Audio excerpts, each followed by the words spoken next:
Hello प्यारे बच्चों, कैसे हो आप सभी। प्यारे बच्चों, कल हमने पतंग कविता पढ़ी थी। उसका कुछ अंश हमने किया था। आलोक धनवा द्वारा रचित पतंग कविता, ये हमने यहाँ तक किया था। इसका ये जो लाइनें दिखाई दे रही है आपको, यहाँ तक हमने इसकी व्याख्या की थी। अब आगे इससे आगे हम करते हैं। तो एक बार मैं थोड़ा सा आपको पीछे से बता देता हूँ, एक बार जल्दी जल्दी। कवि कहते हैं कि बारिश का महीना है, जो भादों का महीना है, तेज बारिश का महीना है, वह चला गया है। शरद ऋतु का नया मौसम आया है, नया सवेरा हुआ है उसमें।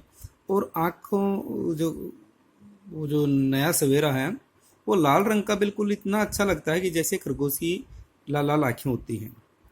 और शरद ऋतु के एक मानवीय अलंकार के रूप में उन्होंने दिखाया है और बताया है कि जो शरद ऋतु है, ऐसा लगता है कि जैसे एक लंबा सफ़र तय करके वो यहाँ तक आया है।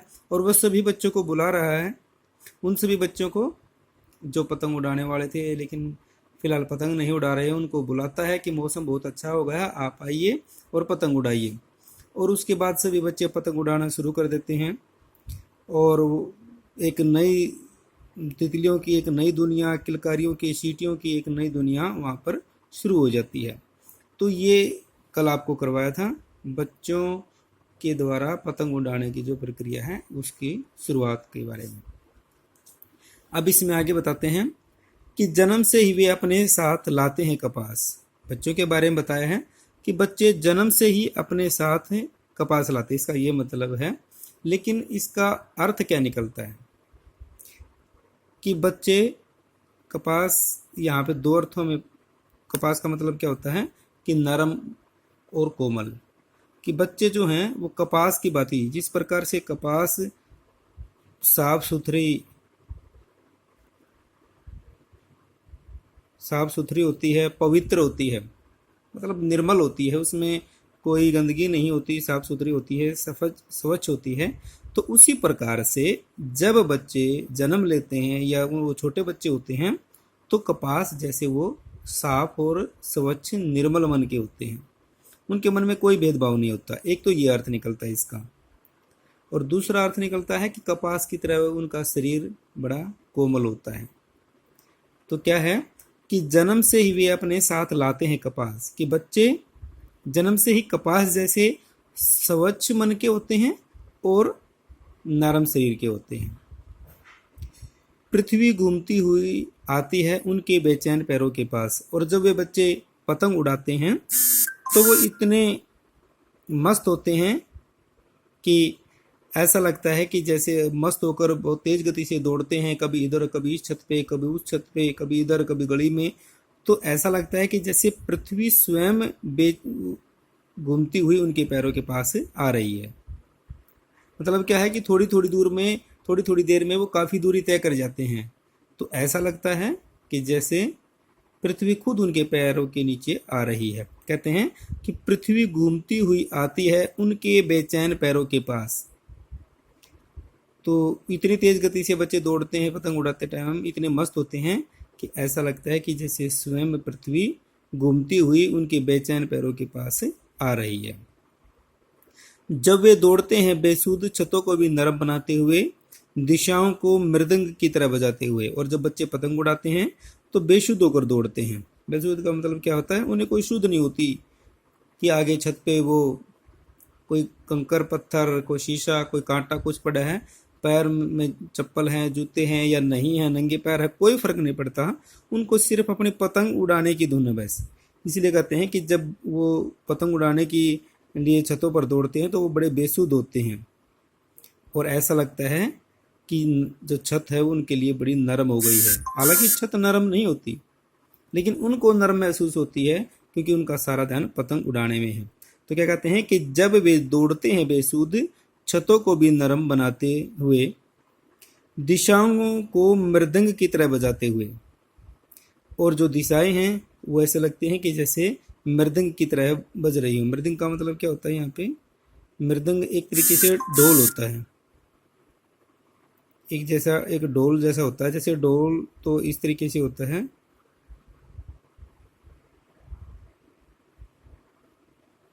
ऐसे ऐसे होता है ढोल। लेकिन मृदंग में थोड़ा सा परिवर्तन ये होता है कि मृदंग थोड़ा सा लंबा होता है ऐसे, ये जो इस तरीके से वो होता है। पूर्वांचल के जो प्रदेश हैं उनमें मृदंग का प्रयोग किया जाता है, ढोल की तरह ही होता है।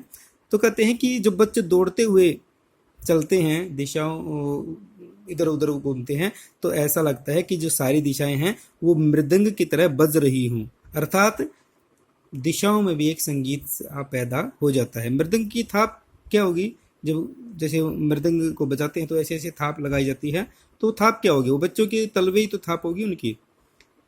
भाई जो बच्चे हैं उनके पैरों को तो थाप मान लिया और दिशाओं को मृदंग की तरह बचा मान लिया, और बच्चे जब दौड़ते हुए चलते हैं तो ऐसा लगता है कि जैसे एक संगीत पैदा हो रहा हो।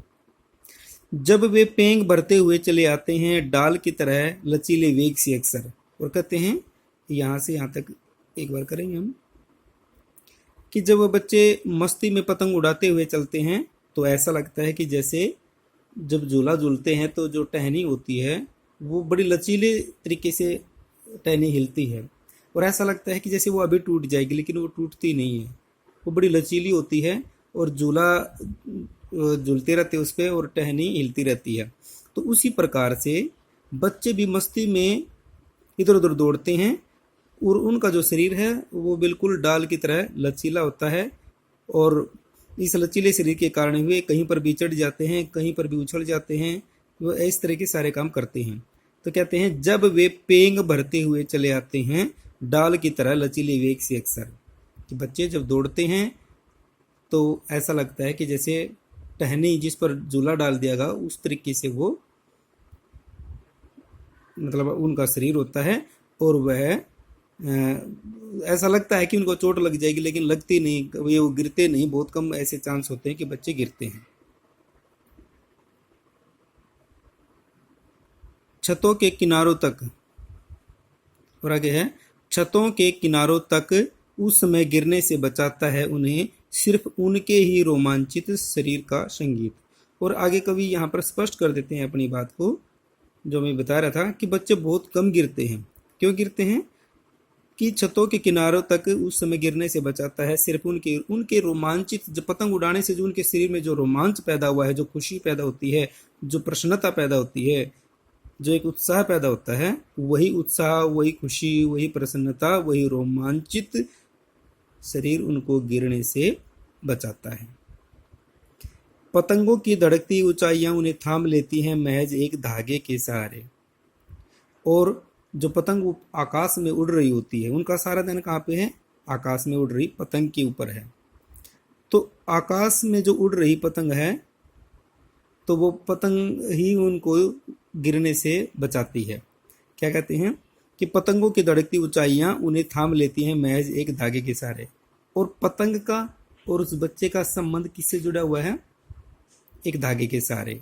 बच्चे का सारा ध्यान पतंग पर है, पतंग उसको गिरने नहीं देती। क्यों नहीं गिरने देती, क्योंकि उसको छतों पे से डर नहीं लगता, कि उसका सारा ध्यान पतंग के ऊपर है।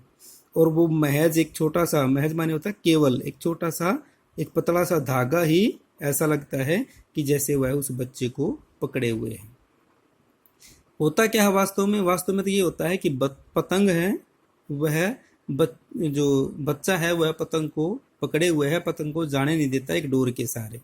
होता तो ये है, लेकिन एक दूसरा काम और होता है जो हमें दिखाई नहीं देता, और वो क्या है कि पतंग भी बच्चे को पकड़े हुए है, पतंग भी बच्चे को गिरने नहीं देती एक धागे के सहारे।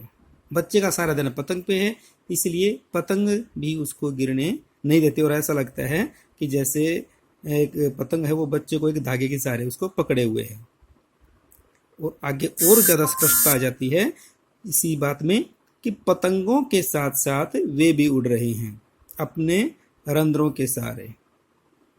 और कवि कहते हैं क्योंकि जब बच्चे पतंग उड़ाते हैं तो उनका सारा ध्यान पतंग पर होता है, और ऐसा नहीं कि पतंगे उड़ रही हैं और बच्चे ज़मीन में हैं। हमें देखने पर तो यही लगता है कि बच्चे छतों पर होते हैं और पतंग आकाश में है, लेकिन बच्चों का सारा ध्यान पतंग पर है, इसलिए पतंगों के साथ वे खुद भी उड़ रहे होते हैं। उनका वो स्वयं को पतंग की जगह पर रख के देखते हैं। वो ये नहीं मानते कि पतंग उड़ रही है, वो यही सोचते हैं कि मैं उड़ रहा हूँ। वो ये सोचते हैं कि अगर पतंग इधर जा रही है तो वो स्वयं को ये मानते हैं कि मैं इधर जा रहा हूँ, मैं उड़ रहा हूँ, मैं नीचे गिर रहा हूँ। वो वहाँ पर अपने आप को पतंग की तरह महसूस करते हैं। तो वो भूल जाते हैं कि वो पतंग को उड़ा रहे हैं, बल्कि ऐसा लगता है कि वो खुद उड़ रहे हैं अपने रंध्रों के सहारे। रंध्र का मतलब क्या होता है? रंध्र का शाब्दिक अर्थ तो छिद्र होता है, छेद। लेकिन यहाँ पर रंध्र का मतलब क्या है? अपनी कल्पनाओं के सहारे। कि पतंगों के साथ साथ बच्चे भी अपनी कल्पनाओं के सहारे आकाश में उड़ रहे हैं। और ये अंतिम पद्यांश है। और कभी ये नहीं कहते कि वे कभी भी नहीं गिरते, वो गिरते हैं, एक आध बार जरूर गिरते हैं। अगर वे कभी गिरते हैं छतों के खतरनाक किनारों से और बच जाते हैं, तब तो और भी निडर होकर सुनहले सूरज के सामने आते हैं। और कभी कहते हैं कई बार ऐसा होता है कि बच्चे पतंग उड़ाते समय फिसल कर या गिर के नीचे गिर भी जाते हैं और बच जाते हैं, और चोट लग जाती है, और उसके बाद में फिर मान लीजिए वो बच जाते हैं, कोई बड़ी दुर्घटना नहीं होती, बच्चे बच जाते हैं। तब ऐसा नहीं कि वो पतंग उड़ाने से रुक जाते हैं, बल्कि तब तो और भी निडर होकर सूरज के सामने आकर वे पतंग उड़ाते हैं, क्योंकि तब अब उनका डर खत्म हो जाता है। पृथ्वी और भी तेज घूमती हुई आती है। अब वो और भी दुगनी गति से इधर उधर भागते हैं, दुगने उत्साह से पतंग उड़ाते हैं, और ऐसा लगता है कि पृथ्वी और भी तेज गति से उनके पास, उनके बेचैन पैरों के पास आती है। तो ये कविता का शेष भाग था। एक बार फिर मैं पुनः इसको थोड़ा सा बता देता हूँ। कवि कहते हैं कि जब बच्चे, एक बचपन में बच्चे बिल्कुल कपास की तरह साफ सुथरे स्वच्छ मन के और कोमल शरीर के होते हैं, और इतने मस्त होते हैं कि ऐसा लगता है कि पृथ्वी खुद उनके पैरों के पास आ रही हो। जब वो बेसुध होकर दौड़ते हैं तो छतें भी ऐसा लगते हैं कि जैसे वो मृदंग की तरह बज रही हों और बिल्कुल वो नरम हो गई हों। जब वो इधर उधर दौड़ते हैं तो ऐसा लगता है कि जैसे डाली झूले वाली टहनियाँ हैं जो बिल्कुल इधर उधर झूमती हैं, लेकिन वो टूटती कभी नहीं। उसी प्रकार से बच्चे भी ऐसा ही लगते हैं कि जैसे वो बिल्कुल मस्ती में झूम रहे हों। और कवि कहते हैं कि तब उनको गिरने से कौन बचाता है, जब वो इतना खतरनाक काम कर रहे होते हैं। क्योंकि बच्चे का सारा ध्यान पतंग पे होता है, और जब हमारा ध्यान कहीं पर डाइवर्ट होता है तब हम डर नहीं लगता। डर तभी लगता है कि जब हम नीचे कितने भी ऊंचाई पर हों, जब हम नीचे देखेंगे तभी हमारा ध्यान डर की तरफ जाएगा। अगर हम देखेंगे नहीं नीचे, उनका ध्यान ही सारा पतंग पे होता है, तब उनका जो संगीत है, रोमांचित शरीर का, उनकी जो खुशियां हैं, वो उसको गिरने से बचाती है। और ऐसा लगता है कि बच्चे पतंग के साथ साथ खुद भी उड़ रहे होते हैं, कल्पनाओं में वो जी रहे होते हैं जब पतंग उड़ाते हैं तो। और एक धागे के सहारे ऐसा लगता है कि वो पतंग उनको पकड़े हुए हैं। और कवि कहते हैं कि कई बार बच्चे गिर भी जाते हैं, लेकिन अगर वो बच जाते हैं बड़ी दुर्घटना से, तो फिर एक नए उत्साह और जोश के साथ फिर आकर वो दोबारा से पतंग उड़ाते हैं। तो प्यारे बच्चों, ये थी कविता का शेष भाग। अब इसमें जो एक तो यही है कि मानवीकरण अलंकार है इसमें, इस पूरी कविता में हम, क्योंकि प्रकृति को मानव के रूप में हमने इसमें देखा, बिंबों को बड़ा अच्छा प्रयोग किया गया है। ये हमने देखना है कि जब आप इसके विशेष में लिखो तो बिंबों का जरूर लिखिए कि भाई बिंबों को अच्छा प्रयोग किया गया है। और भी हम इसमें अलंकार देख लेते हैं।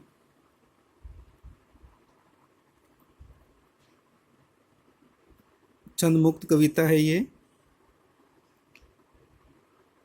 और जैसे मृदंग की दिशाओं को मृदंग की तरह बजाते हैं, रूपक अलंकार है यहाँ पे, क्योंकि दिशाओं को क्या मान लिया, मृदंग मान लिया है।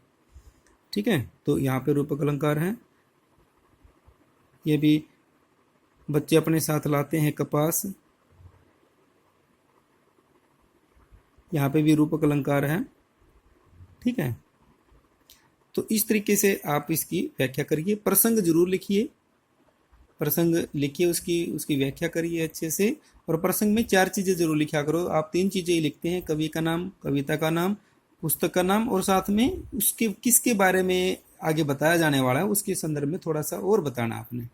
विशेष में आप भाव सौंदर्य और काव्य सौंदर्य दोनों का थोड़ा सा के बारे में जरूर बताएं।